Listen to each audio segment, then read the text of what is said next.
মোবাইলের আসক্তি এরকম বেশি, বই পড়ার ফুসরত আমাদের হয় না। আসলে অনেক বড় লেখা অনেকে পড়তে চায় না। ধনী কিংবা গরিব সবাই আটকে যাবে কিয়ামতের দিন।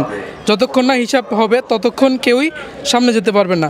লেখকদের টাইমলাইনে যেরকম আমরা ছোট ছোট লেখা পড়ি, তেমনি ছোট ছোট অনুগল্প অনুকাব্য দিয়ে 9 জন লেখকের এই বইটা রাইটার্স টাইমলাইন। চিন্তায় তার ভাবনার ডালপালা খুলবে। দর্শক, স্বাগত জানাচ্ছি বিজনেস বাংলাদেশ থেকে। এই মুহূর্তে রয়েছি অমর একুশে বইমেলায়।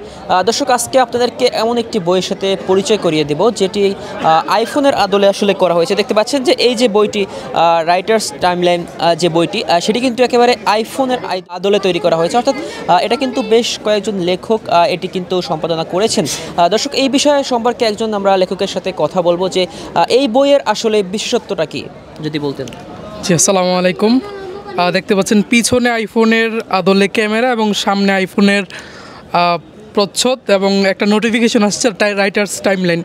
তো রাইটার্স টাইমলাইন মূলত বইটার বিশেষত্ব হচ্ছে আমরা লেখকদের বিভিন্ন লেখা পড়ি, আমরা ফেসবুকের তাদের টাইমলাইনে পড়ি।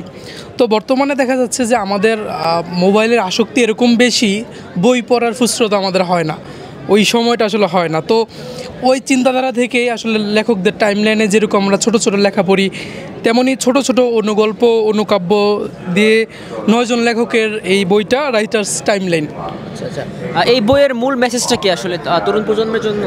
তরুণ প্রজন্ম এবং আসলে অনেক বড় লেখা অনেকে পড়তে চায় না। আমি যদি একটা ছোট লেখা পড়া শোনাই আপনাদেরকে, যে আমার একটা লেখা ছোট লেখা যে জ্যাম, রাস্তায় যখন জ্যাম লাগে তখন 1000 টাকার ভাড়া দেওয়া গাড়ির ভেতরও আপনি জ্যাম নেমে বসে থাকেন, 100 টাকা ভাড়া দেওয়া গাড়ির ভেতরও ব্যক্তিটিও বসে থাকবে, কেউ সামনে এগোতে পারবে না যতক্ষণ না জ্যাম ছাড়ে। ঠিক তেমনিভাবে ধনী কিংবা গরিব সবাই আটকে যাবে কিয়ামতের দিন। যতক্ষণ না হিসাব হবে ততক্ষণ কেউই সামনে যেতে পারবে না। এরকম ছোট ছোট লেখা এক একটা মনের খোরাক বা চিন্তার খোরাক বলা যেতে পারে। এরকম এক একটা ছোট ছোট লেখা যেটা চিন্তায় তার ভাবনার ডালপালা খুলবে। তো এরকমই 9 জন লেখকের বই রাইটার্স টাইমলাইন।